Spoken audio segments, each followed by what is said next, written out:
हम लोग ये कक्षा 7 हमारा इतिहास और नागरिक जीवन, इसमें आज हम लोग इतिहास में पहला पाठ पढ़ेंगे, इस्लाम का भारत में आगमन। तो सबसे पहले इसमें हम इस पाठ को पढ़ेंगे जिससे कि हमें इसके जो प्रश्नोत्तर हैं, अभ्यास प्रश्न हैं, उसको हल करने में आसानी रहे और उनके प्रश्नों का हम आसानी से उत्तर दे सकें।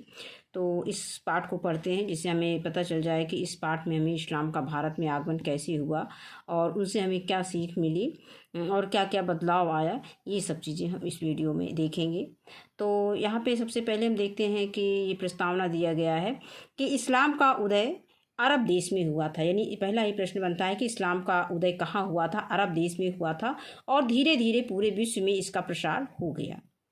कहने का मतलब पहले तो इसका इस्लाम का उदय जो है कहाँ हुआ था? अरब देश में हुआ था और धीरे धीरे पूरे संसार में, पूरे विश्व में फैल गया। 7वीं शताब्दी में भारत पर अरबों के आक्रमण के बाद भारतीय लोग इस्लाम से परिचित हुए और धीरे धीरे इस्लाम भारतीय संस्कृति का अंग बन गया। अब हम देखते हैं कि इस्लाम धर्म की शुरुआत कैसे हुई। तो इसको पढ़ते हैं कि अब यह अरब देश की बात है।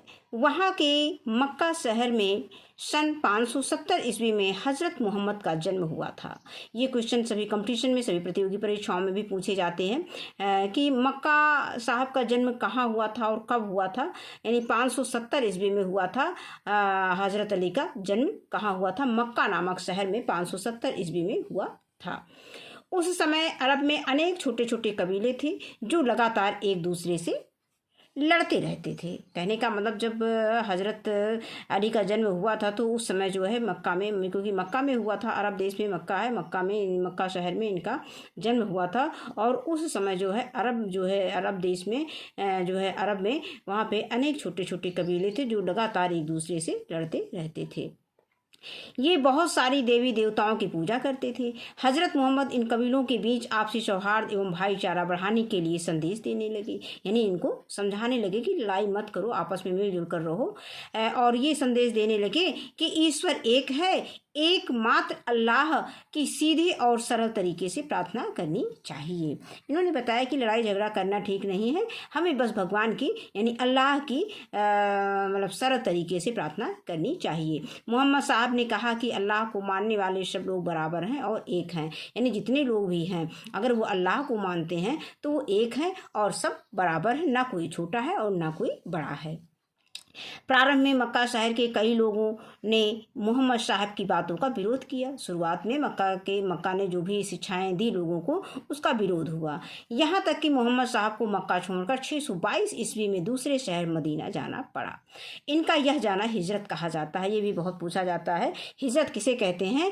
तो जब मोहम्मद साहब जो है मक्का छोड़ करके दूसरे शहर मदीना गए थे तो वो हिजरत कहा जाता है। और ये किस सन में गए थे? 622 ईस्वी में गए थे। इसी समय से मुसलमानों को हिजरी संवत प्रारंभ होता है। यानी मुसलमानों का हिजरी संवत कब से प्रारंभ हुआ था? जब 622 ईस्वी में प्रारंभ हुआ था। यानी जब मोहम्मद हजरत अली मक्का छोड़ करके मदीना गए तो उसे हम क्या कहते हैं? हिजरत कहते हैं। धीरे धीरे अरब के सारे कबीले मोहम्मद साहब की बातें मानने लगे। इस्लाम अरब देश से प्रारंभ होकर दुनिया के देशों में फैल गया, दुनिया के कई देशों में फैल गया। मोहम्मद साहब की मृत्यु 632 ईस्वी में हुई थी। अब है इस्लाम के 3 बुनियादी सिद्धांत हैं। कौन कौन से हैं? समता, समानता और बंधुत्व। यानी ये भी प्रश्न बनता है कंपटीशन में कि इस्लाम के 3 बुनियादी सिद्धांत कौन कौन से हैं? समता, समानता और बंधुत्व। इस्लाम धर्म में लोग मानते हैं अल्लाह एक है और वे इसके बंदे हैं तथा मोहम्मद अल्लाह का पैगाम संदेश लाने वाले पैगंबर हैं। अब आगे हम देखते हैं कि मोहम्मद साहब की शिक्षाएं क्या हैं। तो मोहम्मद साहब ने इस्लाम धर्म के मानने वालों के लिए जीवन में 5 सिद्धांत निर्धारित किए थे। वो कौन कौन से सिद्धांत हैं? नंबर 1 कलमा, नंबर 2 नमाज, नंबर 3 रोज़ा, नंबर 4 ज़कात और नंबर 5 हज। अब इसमें कभी कभी प्रश्न आता है कि ज़कात किसे कहते हैं? तो कलमा क्या है? अल्लाह एक है और मोहम्मद साहब उसके पैगंबर हैं। नमाज यानी प्रतिदिन 5 बार नमाज पढ़ना। और रोज़ा, रमज़ान के पवित्र महीने में रोज़ा व्रत रखना। और इसके बाद आता है ज़कात। ज़कात किसे कहते हैं? अपनी उपार्जित आय का 40वां हिस्सा गरीबों को सहायतार्थ देना, यानी दान में देना, सहायता के लिए देना। जो भी ज़रूरतमंद है उनको अपनी उपार्जित आय का जितना भी हम कमाते हैं उनका 40वां प्रतिशत हम अपने गरीबों को दान में दे दें या उनकी सहायता करने में लगा देना चाहिए। आगे आता है हज। पूरे जीवन में एक बार मक्का की तीर्थ यात्रा। मोहम्मद साहब के देहावसान के बाद अरब में खलीफाओं का प्रभुत्व स्थापित हो गया। खलीफा पैगंबर के उत्तराधिकारी के रूप में मुस्लिम जगत के धार्मिक गुरु और राजनीतिक प्रशासक होते थे। इन्होंने अपना साम्राज्य अरब देश यानी सीरिया, इराक, ईरान, मिस्र, उत्तरी अफ्रीका तथा स्पेन तक फैलाया। अब भारत में इस्लाम धर्म, यानी भारत में इस्लाम धर्म कब आया, कैसे फैला, क्या है, तो इसके विषय में हम अब पढ़ेंगे। भारत में इस्लाम धर्म समय समय पर कई तरह से आया व फैला। जैसे अरबों द्वारा भारत पर आक्रमण से, अरब व्यापारियों के माध्यम से, ईरानी शरणार्थियों और सूफी संतों के आने से। भारत में इस्लाम धर्म के प्रचार के प्रमुख कारण निम्नलिखित थे। नंबर 1 है अरबों का आक्रमण, यानी अरबों का भारत पर आक्रमण। तो भारत पर अरबों का पहला आक्रमण खलीफा उमर के समय 636 ईस्वी में थाना पश्चिमी घाट पर हुआ था। कहाँ पे हुआ था? यानी 636 ईस्वी में थाना पश्चिमी तट पर हुआ था। यह आक्रमण सफल नहीं हुआ। इस आक्रमण से भारतीय लोग सबसे पहले इस्लाम धर्म मानने वालों के संपर्क में आए। इसके बाद समय समय पर भारत पर अरबों का आक्रमण होता रहा। इसमें पूर्ण सफलता मोहम्मद बिन कासिम को प्राप्त हुई। मोहम्मद बिन कासिम ने 712 ईस्वी में सिंध के शासक राजा दाहिर को पराजित कर सिंध पर अरबों का राज्य स्थापित किया। अब इसके बाद दूसरा पॉइंट आता है, कई अरब व्यापारी जो इस्लाम धर्म को मानते थे भारत के पश्चिमी तट पर व्यापार करने आते थे। वहाँ के बंदरगाहों में वे छोटी छोटी बस्तियाँ बनाकर बसे। राजाओं ने उन्हें बसने में मदद की। उन्हें अपने घर गोदाम बनाने के लिए जमीन दी। इन व्यापारियों के प्रभाव से आसपास के लोग इस्लाम धर्म से परिचित हुए, यानी इसके पहले इस्लाम धर्म को नहीं जानते थे। फिर इसमें धीरे धीरे ये लोग इस्लाम धर्म से जो आसपास के लोग थे वो परिचित हुए। अब आगे है कि नंबर 3, भारत के उत्तरी हिस्से में इस्लाम धर्म की जानकारी ईरानी शरणार्थियों के द्वारा आई। सन 900 ईस्वी के लगभग ईरान देश पर तुर्क कबीले हमले कर रहे थे। इन हमलों से बचने के लिए कई ईरानी लोग भारत आए। उनमें कई लोग कारीगर थे और कई लोग संत थे। कुछ सिपाही भी आए जो भारतीय शासकों की सेनाओं में शामिल हो गए। ये ईरानी लोग मुसलमान थे। इनके संपर्क में आकर बहुत से लोगों को इस्लाम के बारे में जानकारी मिली। नंबर 4 है 12वीं शताब्दी के अंतिम दशक में भारत में तुर्क लोगों ने अपना राज्य स्थापित किया। इस समय तक तुर्क लोग भी इस्लाम धर्म मानने लगे थे। तुर्कों के साथ बड़ी संख्या में ईरानी, अफगानी, खुरासानी लोग भी भारत आकर बसे। फिर आगे अगला पॉइंट है 5वां कि 12वीं शताब्दी से 16वीं शताब्दी के बीच कई ऐसे संत हुए जैसे कबीर हैं, नानक, तुकाराम, रामानंद, जिन्होंने साधारण भाषा में दोहे और गीत गाए जो ईश्वर के प्रति भक्ति भाव से भरे थे, यानी भक्ति भाव से भरे थे, यानी ईश्वर के प्रति उसमें भक्ति भाव था। जो भी कबीर, नानक, तुकाराम, रामानंद ने दोहे गाए। इन्हीं भक्त संतों की तरह कई मुसलमान संत भी थे जो सूफी संत कहलाते थे। अजमेर के ख्वाजा मोइनुद्दीन चिश्ती, पंजाब के बाबा फरीद, दिल्ली के निजामुद्दीन औलिया बहुत जाने माने सूफी संत थे। तो इसमें एक प्रश्न बनता है कि सूफी संतों के नाम लिखो, तो हम इसमें इनको लिख सकते हैं। आगे आता है सूफी संतों के विचार भक्त संतों के विचार से मिलते जुलते थे। सूफियों ने इस बात पर जोर दिया कि सच्चे दिल से अल्लाह को प्रेम करना और अपने बुरे कामों पर पश्चाताप करना अल्लाह को पाने का सही तरीका है। यानी अल्लाह को पाने का सही तरीका क्या बताया कि सच्चे दिल से अल्लाह को प्रेम करना और अपने बुरे कर्मों पर पश्चाताप करना। यानी हम अगर कोई बुरा काम कर रहे हैं तो उसके लिए हमें पश्चाताप करना कि हाँ हमने गलती की है, अब हम ऐसा काम नहीं करेंगे। तो यही सही तरीका है। इन संतों के विचारों की मदद से हिंदू और मुसलमान लोगों ने एक दूसरे के धर्म की समान बातें समझी। इन लोगों के विचारों की मदद से हिंदू और मुसलमान लोगों ने एक दूसरे के धर्म की समान बातें समझी। लोगों के बीच में यह विचार बैठने लगा कि एक ही ईश्वर है, उसे अल्लाह, ईश्वर, परमेश्वर, भगवान जैसे नामों से जाना जाता है। अब आगे आता है मिलने जुलने के फायदे। अब है इसमें मिलने जुलने के फ़ायदे। यानी मिलने जुलने से जब दो संस्कृतियां आपस में मिलती हैं तो उनसे क्या फ़ायदा होता है, क्या नुकसान होता है। तो इसमें बताया गया है कि जब अरब और भारत मिले थे तो उसमें आपस में संस्कृति का क्या आपस में अदला बदली हुई और एक दूसरे से लोगों ने क्या सीखा। तो वही दिया गया है कि जब दो अलग अलग संस्कृति के लोग आपस में मिलते हैं तो एक दूसरे से बहुत कुछ सीखते हैं। जब अरबी लोग भारत आए तो वे अपने साथ वहाँ अरब के रीति रिवाज व धर्म इस्लाम लाए। अरबों तथा भारतीयों ने एक दूसरे से बहुत कुछ सीखा। इनके रहन सहन यानी इससे इनके रहन सहन तथा जीवन में बदलाव आया। अरबों ने कई भारतीय ग्रंथों का अरबी भाषा में अनुवाद भी किया। अब भारतीयों ने अरबों से क्या सीखा और अरबों ने भारतीयों से क्या सीखा। तो सबसे पहले हम देखते हैं कि भारतीयों ने अरबों से क्या सीखा। तो कागज़ बनाना, यानी कागज़ बनाने की कला किससे हमने सीखी? अरबों से सीखी। चरखे से सूत काटना, ये भी हमने अरबों से सीखा। सिले हुए कपड़े, सलवार कमीज़, ये सब अरबों से सीखा। खान पान, कचौड़ी, समोसा बनाना, ये सब अरबों से सीखा। अब इसके बाद अरबों ने भारतीयों से क्या सीखा ये हम देखेंगे। तो हिंदी संख्या से अरबी संख्या बनाना, यानी हिंदी संख्या से अरबी संख्या में कैसे बनाएंगे ये हम लोगों ने भारतीयों से अरबों ने भारतीयों से समझा। संख्याओं की गणना करना, ज्योतिष, गणित, शतरंज का खेल, भारतीय संगीत और अगला आता है चिकित्सा शास्त्र यानी आयुर्वेद का ज्ञान, ये सब अरबों ने भारतीयों से सीखा। एक इसमें बहुत ही रोचक बात दी गई कि क्या आप जानते हैं शतरंज के खेल की शुरुआत भारत में हुई। यानी शतरंज के खेल की शुरुआत कहाँ से हुई थी? भारत से हुई थी। अब इसके बाद हिंदी अंक, अरबी अंक और अंतर्राष्ट्रीय अंक। तो हिंदी अंक हम लोग जानते हैं देवनागरी लिपि में 0, 1, 2, 3, 4, 5, 6, 7, 8, 9 और उसको अरबी अंकों में हम इस तरह से लिखेंगे। इसके बाद अंतर्राष्ट्रीय अंकों में 0, 1, 2, 3, 4, 5, 6, 7, 8, 9 इस तरह से लिखेंगे। अब इसके बाद हम आगे इसमें बात करेंगे कि तुर्क आक्रमण के समय भारत की क्या स्थिति थी। जब तुर्कों ने भारत पर आक्रमण किया था उसके विषय में हम लोग इसमें देखेंगे।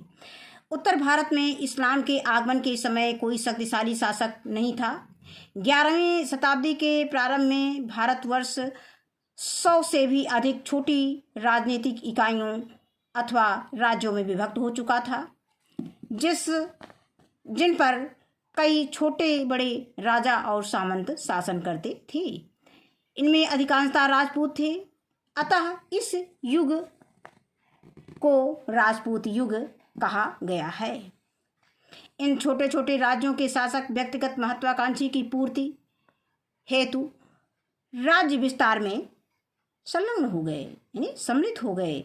इसके परिणाम स्वरूप राजनीतिक व्यवस्था और अधिक अव्यवस्था और अधिक बढ़ गई, यानी जो राजनीतिक अव्यवस्था है और अधिक बढ़ गई। ऐसे में केंद्रीय सत्ता का ह्रास स्वाभाविक था। समाज जाति पाति तथा भेदभाव के बंधन पर आधारित था। इस समय जाति व्यवस्था में और अधिक कठोरता आ गई। भारतीय समाज अपने खान पान और आचार विचार को श्रेष्ठ समझता था, अतः दूसरे देशों में क्या हो रहा है उससे परिचित होने का ना प्रयास किया गया और ना ही लाभ उठाया गया। अब आगे आता है इसमें तुर्क आक्रमण। उन दिनों भारत में कई छोटे बड़े राजा और सामंत थे। उत्तर भारत में चौहान, तोमर, गहरवाल, चंदेल, चालुक्य जैसे राजपूत वंशों के राज्य थे। इसी समय तुर्कों ने, जिनका राज्य ईरान, अफगानिस्तान व तुर्किस्तान में था, भारत में अपना राज्य फैलाने के लिए आक्रमण करना प्रारंभ कर दिया। अब अगला पॉइंट है कि महमूद गजनवी का भारत पर आक्रमण। अब महमूद गजनवी या गजनी मध्य एशिया में स्थित अफगानिस्तान के एक छोटे से राज्य का स्वामी था। यानी महमूद गजनवी जब भारत पर आक्रमण किया था उसके पहले वो क्या था, यानी महमूद गजनवी या इसको हम गजनी भी बोलते हैं, मध्य एशिया में स्थित अफगानिस्तान के एक छोटे से राज्य का स्वामी था, यानी मालिक था। यह राज्य पैगंबर साहब के उत्तराधिकारियों या खलीफा के साम्राज्य से स्वतंत्र हो गए थे। इनके शासक सुल्तान कहलाए, इसलिए इन राज्यों का सल्तनत सुल्तान कहा गया। तुर्क लोगों द्वारा पहला बड़ा हमला तब हुआ जब गजनी राज्य अफगानिस्तान के महमूद गजनवी नाम के तुर्क राजा ने भारत पर हमला किया, पर वह भारत में राज्य नहीं करना चाहता था। उसकी नज़रें ईरान, अफगानिस्तान व खुरासान के क्षेत्र में ही दूसरे तुर्क राजाओं को हराकर अपने राज्य गजनी को बढ़ाने में लगी थी। जब महमूद गजनवी भारत में राज्य नहीं करना चाहता था तो फिर वह भारत क्यों आया, ये प्रश्न उठता है कि नहीं, जब राज्य नहीं करना चाहता तो भारत क्यों आया। इसलिए कि वह अपनी सेना बनाने के लिए धन जुटाने की कोशिश कर रहा था। इस कोशिश में उसने 1000 से 1025 तक 17 बार विभिन्न राजपूत राज्यों पर आक्रमण किया। उसने कई राजाओं को हराकर उनके धन पर कब्जा किया, उन मंदिरों और बौद्ध मठों को तोड़ा व लूटा जिनमें बहुत धन दौलत इकट्ठा हुई थी। इसमें 1025 यानी 1025 ईस्वी में सोमनाथ मंदिर का आक्रमण सबसे प्रसिद्ध है। तो कहने का मतलब कि गजनी जो है यहाँ से धन लूट करके वो अपना साम्राज्य का विस्तार करना चाहता था और वो यहाँ पे शासन करने के उद्देश्य से नहीं आया था। मेन चीज़ वो धन को लूटने के लिए आया था, धन के लिए आया था। अब आगे आता है, ये सोमनाथ का मंदिर चित्र में दिखाया गया है। अब आगे दिया गया है और ये महमूद गजनवी को चित्र में दिखाया गया है। अब इसके बाद आगे है कि सोमनाथ मंदिर गुजरात के सौराष्ट्र क्षेत्र में के वेरावल में स्थित है। यानी सोमनाथ, अगर पूछा जाए कि सोमनाथ मंदिर कहाँ स्थित है तो गुजरात में स्थित है। और गुजरात में कहाँ स्थित है, गुजरात के सौराष्ट्र क्षेत्र के वेरावल में स्थित है। ये 12 ज्योतिर्लिंगों में से एक है। इस मंदिर को कई बार आक्रमणकारियों ने नुकसान पहुँचाया। आधुनिक मंदिर का निर्माण सरदार वल्लभ भाई पटेल के प्रयास से हुआ। भारत में के प्रथम राष्ट्रपति डॉक्टर राजेंद्र प्रसाद के हाथों 11 मई 1951 को यहाँ ज्योतिर्लिंग की स्थापना की गई। यानी 11 मई 1951 को यहाँ ज्योतिर्लिंग की स्थापना की गई। अब इसके आगे है कि अलबरूनी की दृष्टि में भारत, यानी अलबरूनी ने भारत के विषय में अपने दृष्टिकोण दिए हैं। तो अलबरूनी ने भारत के विषय में क्या बताया है ये हम इसमें पढ़ेंगे। अलबरूनी मध्य एशिया का प्रसिद्ध विद्वान था। ये कंपटीशन में प्रश्न आता है कि अलबरूनी क्या था, इसमें बहुत सारे ऑप्शन दिए रहते हैं कहाँ का विद्वान था, यानी क्या था, विद्वान था। और इसमें मध्य एशिया का प्रसिद्ध विद्वान था, ये लाइन बहुत इंपॉर्टेंट है कि अलबरूनी मध्य एशिया का प्रसिद्ध विद्वान था। इनका मूल नाम अबू रैहान मोहम्मद बिन अहमद था। इनका जन्म 973 ईस्वी में खीवा मध्य एशिया में हुआ। अलबरूनी महमूद गजनवी का समकालीन था। अलबरूनी किसका समकालीन था, महमूद गजनवी का समकालीन था और वह भारत आया था। उसने यहाँ संस्कृत भाषा, भारतीय दर्शन और ज्योतिष शास्त्र का अध्ययन किया। यानी उसने क्या क्या अध्ययन किया, संस्कृत भाषा का अध्ययन किया, भारतीय दर्शन का अध्ययन किया और ज्योतिष शास्त्र का अध्ययन किया। अलबरूनी ने अपनी पुस्तक तहकीक ए हिंद में 11वीं शताब्दी में भारत के सामाजिक एवं सांस्कृतिक जीवन, समाज, रीति रिवाज, तौर तरीके आदि पर विस्तृत जानकारी दी, यानी विस्तार से जानकारी दी, जिनके मुख्य अंश निम्नलिखित है। उसमें से कुछ अंश इसमें दिए गए हैं। पहला बिंदु आता है कि विदेशियों के प्रति यहाँ के लोगों के विचार बहुत संकुचित थे।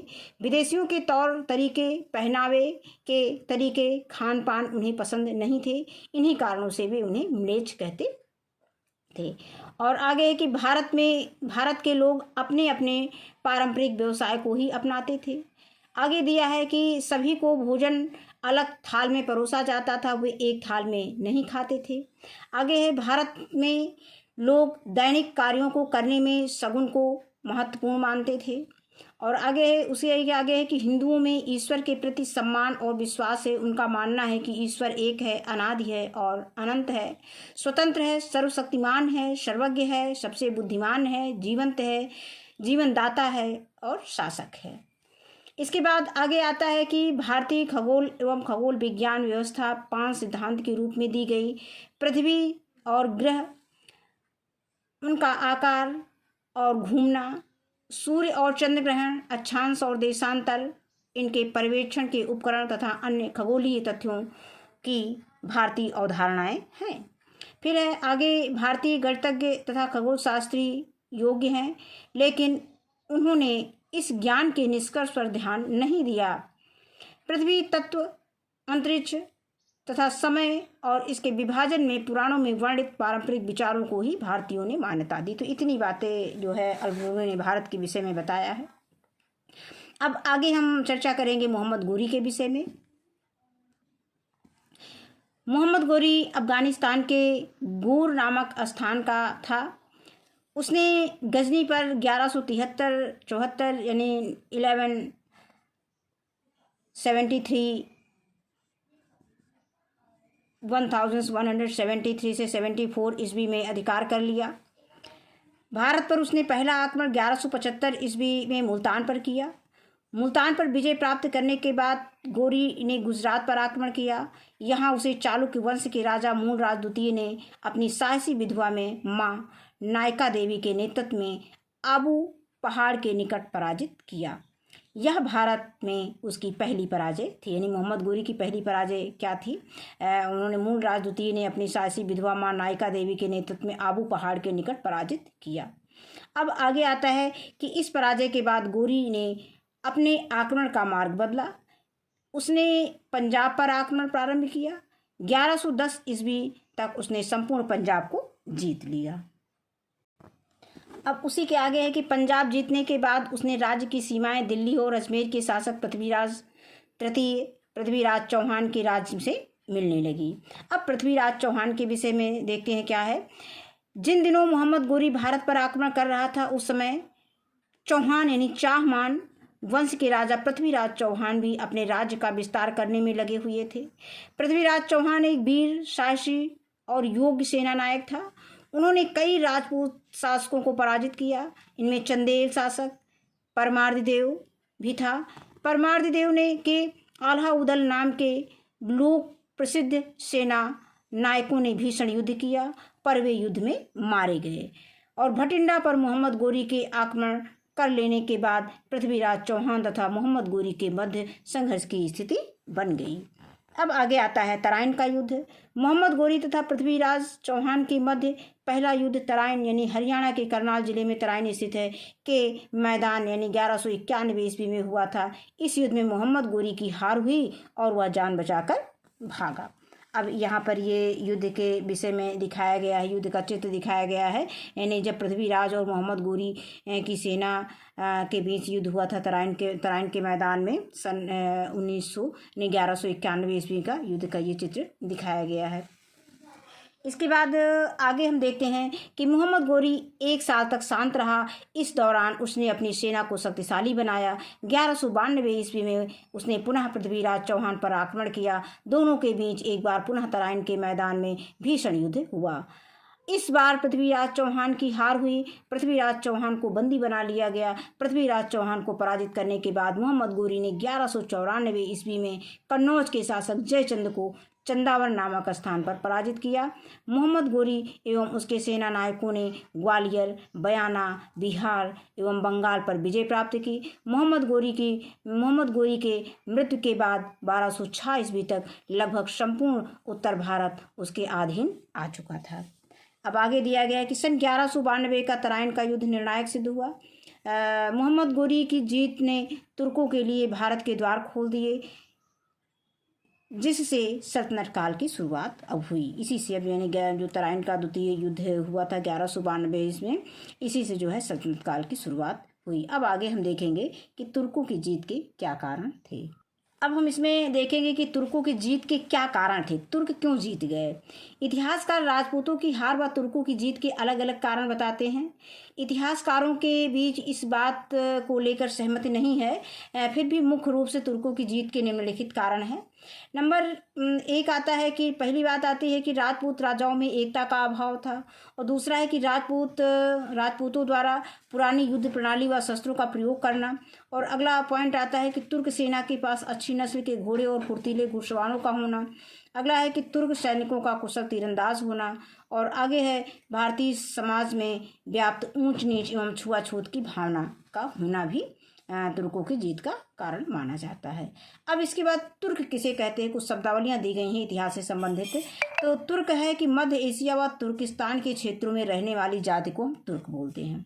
हिजरत क्या होता है, मोहम्मद साहब का मक्का छोड़कर मदीना जाना हिजरत कहलाता है। अब इसके बाद हम इसमें अभ्यास प्रश्न की बात करेंगे। तो इसमें पहला प्रश्न दिया गया है कि निम्नलिखित प्रश्नों के उत्तर दीजिए। तो इन प्रश्नों का उत्तर हमने कॉपी पर लिख रखा है, इसको देखेंगे कैसे हमको लिखना है। पहला प्रश्न है कि इस्लाम धर्म का संस्थापक कौन था। तो इसका उत्तर इस्लाम धर्म का संस्थापक हजरत मोहम्मद थे। दूसरा प्रश्न आता है हजरत मोहम्मद के जन्म के समय अरब देश का जनजीवन कैसा था। तो अभी हम लोगों ने पढ़ा है कि हजरत मोहम्मद के जन्म के समय अरब में अनेक छोटे छोटे कबीले थे जो लगातार एक दूसरे से लड़ते थे। ये लोग बहुत सारे देवी देवताओं की पूजा करते थे। तो उसी के लिए यहाँ पे हम लोगों ने ये पढ़ा था कि हजरत मोहम्मद ने सबको उपदेश देना शुरू कर दिया था। कुछ लोग उनके उपदेश को नहीं मानते थे, और वो मानते थे कि ईश्वर एक है। अब आगे आता है अगला प्रश्न कि अरबों तथा भारतीयों ने एक दूसरे से क्या क्या सीखा, सूची बनाइए। तो इसका उत्तर हम किताब में देखते हैं। तो इसका उत्तर ये है, यहाँ पे हम उत्तर लिखेंगे और यहाँ पे लिख देंगे कि अरबों ने भारतीयों से क्या सीखा। तो यहाँ पर हम ये कॉलम खींच लेंगे, यहाँ पे उत्तर डालेंगे और यहाँ पे लिख लेंगे भारतीयों ने अरबों से सीखा। अगर हमारे कॉपी में जगह नहीं तो हम इसको एक पॉइंट में यहाँ पे लिख लेंगे और नीचे उसके लिख देंगे अरबों ने भारतीयों से सीखा। तो पहला है कि भारतीयों ने अरबों से सीखा कागज़ बनाना, चरखे से सूत काटना, सिले हुए कपड़े, सलवार कमीज़ और खान पान, कचौड़ी, समोसा बनाना। इसके बाद अरबों ने भारतीयों से क्या सीखा। नंबर 1, हिंदी संख्या से अरबी संख्या बनाना, संख्याओं की गणना करना, ज्योतिष, गणित, शतरंज का खेल, भारतीय संगीत, चिकित्सा शास्त्र, आयुर्वेद का ज्ञान, ये सब अरबों ने भारतीयों से सीखा। तो यहाँ तक हमें लिख देना है, यहाँ से यहाँ तक इसका उत्तर हमें लिख देना है। इसके बाद हम अगला प्रश्न है कि महमूद गजनवी का भारत पर आक्रमण का क्या उद्देश्य था। तो इसका उत्तर है कि महमूद गजनवी का भारत पर आक्रमण करने का उद्देश्य अपनी सेना बनाने के लिए बहुत सारा धन एकत्र करना था। इसके लिए उसने भारत पर 17 बार आक्रमण किए और भारत से बहुत सारा धन लूटकर गजनी ले गए, जिससे गजनी को समृद्ध व शक्तिशाली बना सके। अब इसके बाद अगला प्रश्न है कि तुर्क आक्रमण के समय भारत की राजनीतिक दशा कैसी थी। तो इसका उत्तर हम लिखेंगे कि तुर्क आक्रमण के समय भारत में कोई शक्तिशाली शासक नहीं था। भारत में कई छोटे छोटे राजा और सामंत राज्य करते थे। उनमें राष्ट्रीय भावना की कमी एवं आपस में फूट होने के कारण आपस में वो लड़ते रहते थे। फिर आगे प्रश्न आता है राजपूतों पर तुर्कों की विजय के क्या कारण थे। इसको अभी हम लोगों ने किताब में पढ़ा था। तो यहाँ पर हम हेडिंग डाल देंगे राजपूतों पर तुर्कों की विजय के कारण। इसमें लिख देंगे कि राजपूतों पर तुर्कों की विजय के जीत के निम्नलिखित कारण थे। नंबर 1, राजपूत राजाओं में एकता का अभाव। नंबर 2, राजपूतों द्वारा पुरानी युद्ध प्रणाली व शास्त्रों का प्रयोग करना। नंबर 3 है तुर्क सेना के पास अच्छी नस्ल के घोड़े एवं फुर्तीले घुड़सवारों का होना। अगला है नंबर 4, तुर्क सैनिकों का कुशल तीरंदाज होना। और नंबर 5 है भारतीय समाज में व्याप्त ऊंच नीच तथा छुआछूत की भावना। तो ये हम इसका उत्तर यहाँ से यहाँ तक लिख सकते हैं। अब इसके बाद इसी के आगे देखते हैं। अब इसमें है दूसरा प्रश्न आता है, सही मिलान कीजिए। तो तराइन का युद्ध कब हुआ था? तराइन का प्रथम युद्ध हुआ था 1191 ईस्वी में। तो इसको हम 1191 से मिला देंगे। फिर आता है सिंध पर आक्रमण। सिंध पर आक्रमण हुआ था 712 ईस्वी में। हम इस वीडियो को कई बार अगर प्राथमिक पाठ को इस वीडियो को सुन लेंगे तो हमें प्रश्नों का उत्तर आसानी से याद हो जाएगा, हमें याद करने की ज़रूरत नहीं है। अब आगे आता है सोमनाथ मंदिर पर आक्रमण कब हुआ था? तो सोमनाथ मंदिर पर आक्रमण हुआ था 1025 ईस्वी में। इसको हम इससे मैच करा देंगे। इसके बाद आता है हिजरी संवत का प्रारंभ कब हुआ था? तो हिजरी संवत का प्रारंभ हुआ था 622 ईस्वी में। फिर इसके बाद आगे है रिक्त स्थानों की पूर्ति कीजिए। तहकीक ए हिंद पुस्तक के लेखक कौन थे? अरबरूनी थे, यानी अरबरूनी हैं। और आगे है तराइन का युद्ध किसके किसके बीच मध्य लड़ा गया? तो तराइन का युद्ध मोहम्मद गोरी और पृथ्वीराज चौहान के मध्य लड़ा गया। आगे आता है महमूद गजनवी ने भारत पर बार आक्रमण किए, यानी 17 बार आक्रमण किए। आगे है मोहम्मद गोरी को गुजरात में चालुक्य वंश के राजा मूलराज द्वितीय के ने पराजित किया। तो बस ये पाठ हमारा यहीं पे समाप्त होता है। आज की वीडियो में बस इतना ही। वीडियो देखने के लिए बहुत बहुत धन्यवाद।